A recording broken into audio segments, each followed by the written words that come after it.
tamang tao na to. Heto na. Ang Laika Barista Moments natin na pinamagatang Isa Pa.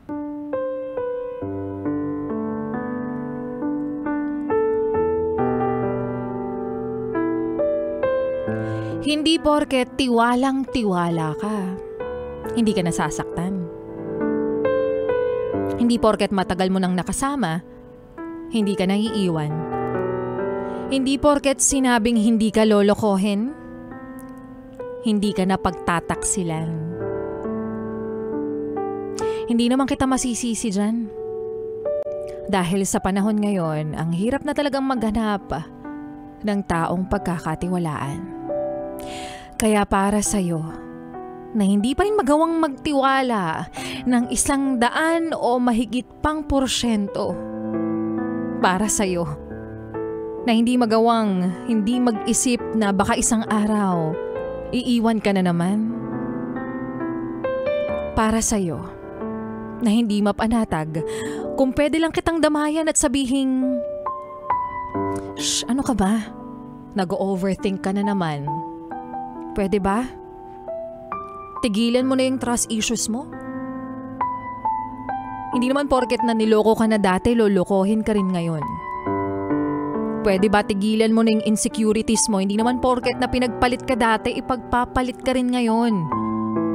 Ikaw nga yung mahal eh. Ikaw lang. Bakit hindi mo paniwalaan? Bakit hindi mo subukan? Bakit hindi mo sugalan ulit? Huwag mong ikulong yung sarili mo sa mga lumang pangyayari na tinuruan ka naman ng leksyon. Di ba nga, ipagpasalamat mo na lang na nangyari sa iyo ang lahat ng yon dahil hinasa ka, pinatapang ka, pinatalino ka, pinatatag ka, sinubok ka at tignan mo. Hindi ka na marupok. Gawin mo ngayon lahat ng dapat mong ginawa pa dati.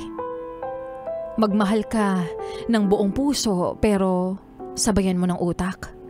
Magmahal ka ng walang limitasyon pero wala ng katangahan.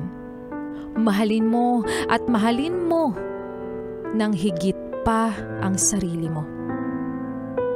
Sugulan mo ulit. Isa pa. Subukan mo pa hanggang sa maubos mo na lahat ng salitang isa pa.